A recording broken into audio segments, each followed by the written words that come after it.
Setelah melahirkan putrinya, wanita ini diusir oleh mertuanya sendiri. Alami kecelakaan dan membuat suami Mira koma. Ibu ambil kesempatan untuk memisahkan Mira dari suaminya. Beberapa tahun kemudian, putri Mira tumbuh menjadi gadis cantik. Bermaksud datang ke perusahaan untuk wawancara. Mira membawa Lala bersamanya. Beruntung sekali Lala adalah anak yang penurut. Melihat Lala sedang duduk manis di lobi perusahaan pun membuat tuan muda ini terkesan. Berpikir jika ketua tak menyukai anak kecil, sekretaris pun ingin mengusir Lala keluar. Tak disangka, ternyata ketua justru malah marah dan kecewa dengan sikap sekretaris. Tahu jika ketua marah, akhirnya sekretaris meminta maaf. Tuan muda, aku mengaku salah. Maaf sudah membuat Anda kecewa. Kalau begitu pergilah, jangan ikuti aku. Jangan ganggu aku. Terus berusaha merayu ketua. Tapi tuan muda, Nani, apa kau tidak punya telinga? Sudah kubilang, jangan ganggu aku. Mira yang mendengar percakapan Rangga dan Nani pun hanya bisa tertawa dalam hati sembari tersenyum. Menekan tombol lift secara bersamaan. Sepertinya Mira berpikir Rangga sengaja melakukannya. Jangan pikir aku tak tahu apa yang ada dalam pikiran dan isi hatimu. Cepat minta maaf. Rupanya Rangga pun punya pikiran yang sama dengan isi kepala Mira. Jangan pikir kau bisa merayuku. Justru kaulah yang mencoba merayuku. Aku merayumu. Berpikir jika Rangga ingin melecehkannya, Mira pun berteriak meminta pertolongan. Dasar bajingan mesum. Kau pikir aku wanita bodoh? Dengan beraninya Mira menendang kemaluan Rangga hingga membuat Rangga kesakitan. Ucapkan selamat tinggal. Mira sepertinya tidak sadar jika pria yang sudah ditindasnya adalah pemilik perusahaan tempatnya akan bekerja. Ketua, apa yang terjadi? Temukan wanita itu sekarang juga. Pastikan dia membayar semua perbuatannya padaku. Berhasil mengikuti wawancara. Akhirnya Mira diterima. Ibuku memang wanita hebat dan pintar. Kalau begitu, ibu akan mentraktirmu. Ayo kita makan es krim. Berjalan tertatih-tatih untuk menemukan Mira. Rupanya mereka terlambat mengejar Mira yang sudah lebih dulu keluar. Bagaimana? Kita terlambat. Wanita itu sudah pulang, tapi dia besok bekerja. Kalau begitu, perintahkan dia ke kantorku. Keesokan harinya, saat Mira sampai di perusahaan, tiba-tiba asisten Rangga minta Mira untuk menemui Rangga di ruangannya. Antarkan Mira ke ruangannya. Sepertinya Mira masih belum sadar, terpukau oleh ruangan presiden yang sangat luas membuat Mira tak bisa berkata apa-apa. Minta Mira untuk menunggu ketua. Dengan santai Mira menunggu sembari ingin membaca majalah. Ambil salah satu majalah yang tergeletak di meja. Ternyata sampul majalah adalah wajah pria yang kemarin dia pukul. Yang tak lain adalah ketua pemilik perusahaan tempat Mira bekerja saat ini. Mendengar suara langkah kaki yang masuk ke dalam ruangan, Mira pun bersembunyi. Ambil kesempatan untuk menjebak ketua. Sepertinya Nani sengaja ingin memasukkan sesuatu ke dalam minumannya. Mendengar percakapan Nani dengan seseorang di telepon, Mira hanya bisa diam. Apa yang kau lakukan di sini? Siapa yang memberimu izin masuk? Kamu mau dipecat. Ketua, jangan lakukan ini padaku. Ini adalah peringatan terakhir untukmu. Apa yang terjadi, ketua? Jika kau tak ingin mengotori tanganmu, panggil saja satpam untuk mengusirnya keluar dari ruanganku. Satpam masuklah. Ketua, dengarkan dulu penjelasanku. Aku minta maaf. Ambil kesempatan untuk melarikan diri. Sepertinya kali ini rencana Mira gagal. Mau kemana kamu? Siapa yang mengizinkanmu keluar? Tetap di sini. Halo tuan muda. Aku belum bicara apapun padamu, Nona Mira. Minta Mira duduk di sebelahnya, sembari menemaninya minum kopi. Ternyata Rangga adalah pria yang sangat baik. Tahu jika minuman sudah diberikan obat perangsang, Mira minta Rangga untuk tidak meminumnya. Bermaksud datang ke perusahaan untuk wawancara. Mira membawa Lala bersamanya. Akibat obat bius yang sangat kuat, akhirnya Mira dan Rangga pun dibuat tak sadarkan diri. Berpikir jika Rangga lembur dan tidak pulang ke rumah. Nenek pun bermaksud ingin menemuinya di kantor. Namun siapa sangka, ternyata nenek menemukan Mira dan Rangga sedang tertidur di satu sofa tanpa busana. Pelan-pelan kalian pakailah baju dulu. Nenek tunggu di luar saja. Jika terjadi sesuatu padamu, jangan khawatir. Aku janji pasti akan bertanggung jawab. Tapi tolong rahasiakan masalah ini. Aku tidak butuh kau untuk bertanggung jawab. Tinggalkan Rangga. Sepertinya Mira sangat kecewa dan marah padanya. Cucuku, apa yang terjadi? Dasar anak bodoh. Kenapa kau bisa seceroboh ini, nak? Ingat, nak, apa yang sudah kau lakukan. Kau harus mempertanggungjawabkannya. Baik, Nanak. Aku akan bertanggung jawab untuknya. Bagus, ini baru cucu kebanggaan, Nanak. Sepulangnya Mira dari kantor, rupanya Rangga sudah menunggunya di halaman perusahaan. Mira yang menolak ajakan Rangga pun membuat Rangga memberanikan diri keluar dari dalam mobil. Menikahlah denganku, Mira. Pak, kau pikir pernikahan ini permainan? Paksa Mira untuk ikut bersamanya ke dalam mobil. Hai, kau lihat, untuk pertama kalinya, bos kita mengajak wanita ke dalam mobilnya. Sepertinya bos menyukai anak baru itu. Tak ingin rekan-rekan Mira menggunjing dirinya, Mira pun terpaksa masuk ke dalam mobil. Bermaksud datang ke perusahaan untuk wawancara. Mira membawa Lala bersamanya. Katakan padaku, apa tujuanmu sebenarnya? Tak peduli seberapa keras aku menyangkalnya. Aku rasa hanya kaulah satu-satunya wanita yang bisa kupercaya. Aku sudah buatkan kontraknya. Silakan dibaca. Saham atas nama Mira Santosa. 2 unit apartemen mewah. Uang 1 triliun. Emas dan perhiasan. Setelah kontrak pernikahan kita selesai, semua itu akan jadi milikmu. Jika kau setuju, tanda tangani saja. Berpikir, jika kesempatan baik tidak mungkin datang kedua kalinya. Mira pun menyetujui permintaan Rangga. Kalau begini jadi istrimu selamanya pun, aku bersedia. Ingat, ini hanya kontrak. Jika kau berani membocorkan rahasia ini, akan kubuat kau kembali ke asalmu. Membayangkan kembali menjadi pengemis di pinggir jalan. Sepertinya Mira tidak sanggup terlihat. Mira sangat ketakutan. Kalau kau setuju, kita ke catatan sipil sekarang juga. Kesepakatan berhasil. Keesokan harinya, diam-diam Mira membawa Lala ke rumah Rangga. Rahasiakan Lala dari Rangga. Sepertinya Rangga memang belum tahu jika Mira adalah janda beranak 1. Minta Lala untuk jadi anak penurut. Mira berikan lollipop sebagai imbalan untuk Lala. Minta Lala masuk ke dalam rumah lewat belakang. Sepertinya Mira akan masukkan Lala diam-diam ke dalam rumah. Kenapa kau sudah di sini?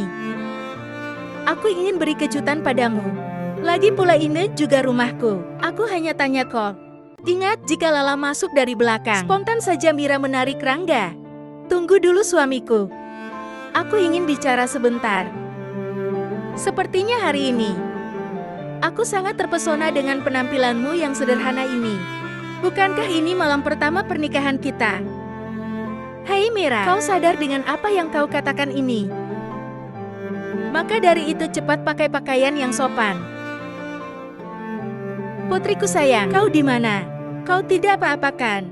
Ayo ikut masuk dengan ibu. Akhirnya Mira berhasil membawa Lala masuk ke rumah. Berpikir jika Mira benar-benar menyukainya, Rangga pun dibuat salah tingkah. Layaknya sepasang pengantin baru, Rangga pun membersihkan dirinya. Bayangkan Mira dengan anggun dan cantiknya malam itu, menggodanya di tempat tidur. Siapa sangka, ternyata Rangga hanya bermimpi.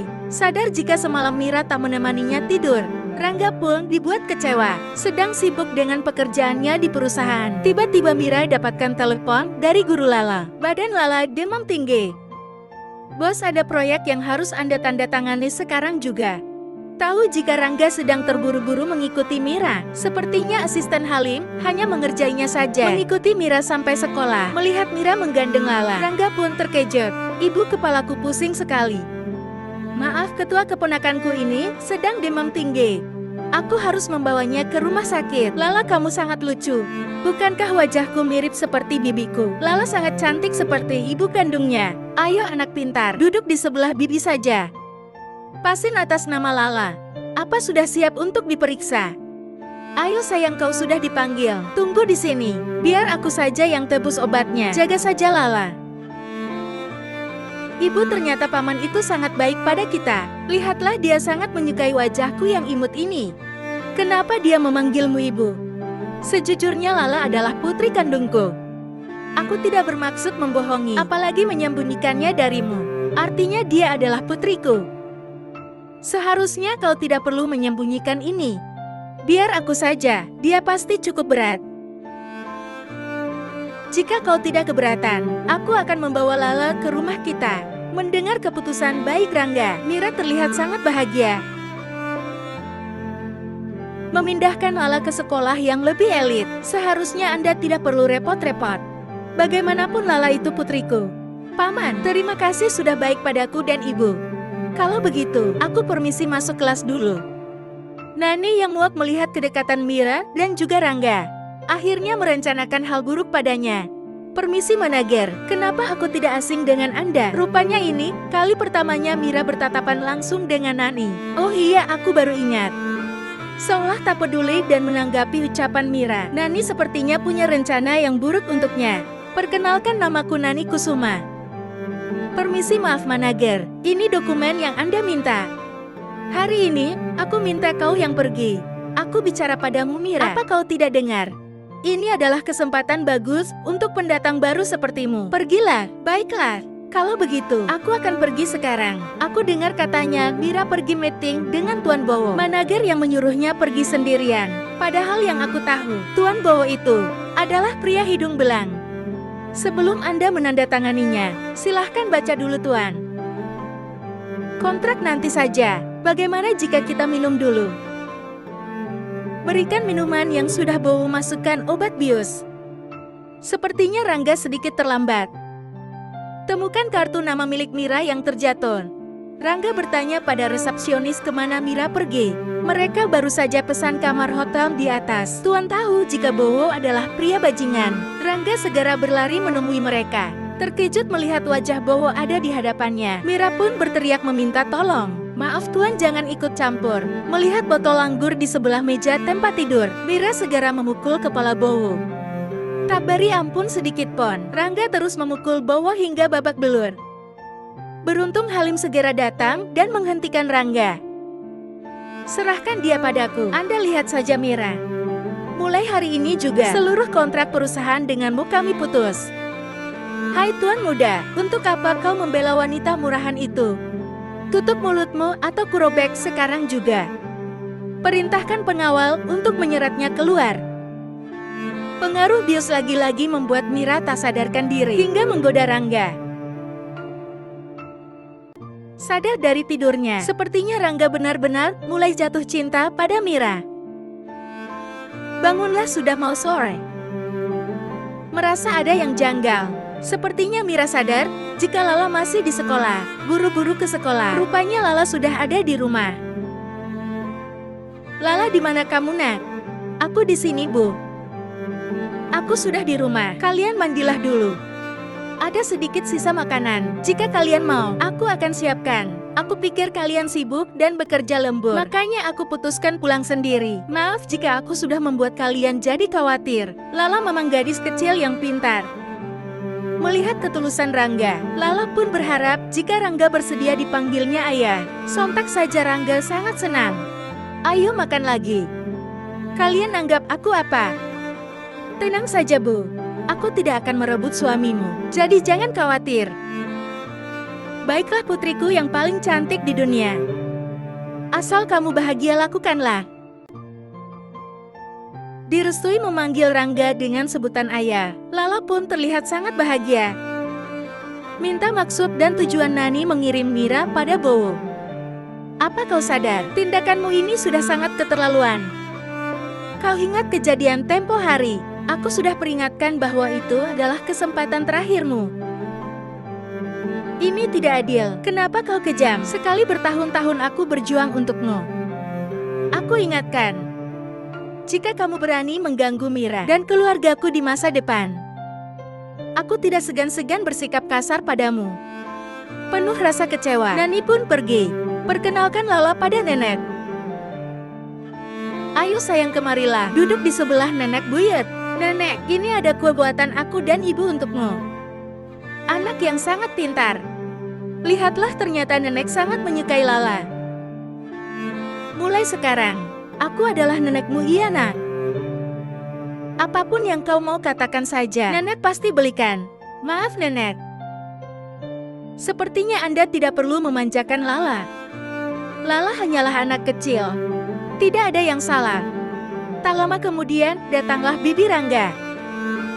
Aku dengar katanya Rangga sudah menikahi janda beranak satu. Ayolah Rangga, buka matamu lebar-lebar.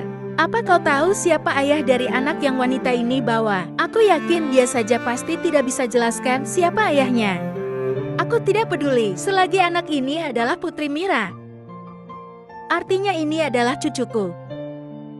Benar, Nenek. Jangan hiraukan orang yang iri. Baiklah cucuku. Mira, kau jangan khawatir. Selama kau dan Lala adalah keluargaku, aku akan tetap memprioritaskan kalian. Wanita licik, pintar sekali kau mencuci otak orang. Aku salut padamu.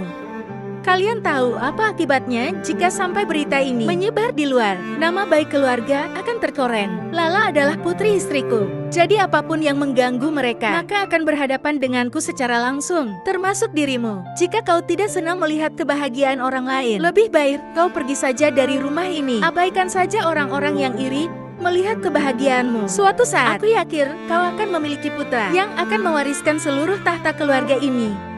Ibu, kenapa kau selalu saja menyudutkanku? Kau hanyalah menantuku yang tak tahu diri. Tidak peduli dengan ucapan Bibi Rangga, mereka pun pergi meninggalkannya. Baiklah kalian lihat saja, akan aku pastikan kalian benar-benar menyesalinya. Menghubungi mantan suami Mira. Ternyata Bibi Rangga sangat mengenal betul keluarga ayah kandung Lala. Aku bawakan hadiah untuk putriku. Katakan langsung, aku datang ke sini secara langsung, karena aku tidak ingin kau bertemu dengan Lala. Kalau boleh tahu, apa sudah tidak ada lagi kesempatan untuk kita kembali bersama? Aku rasa kau jauh lebih tahu apa jawabanku saat ini, bukan? Jika tak ada lagi yang ingin kau katakan, aku permisi dulu.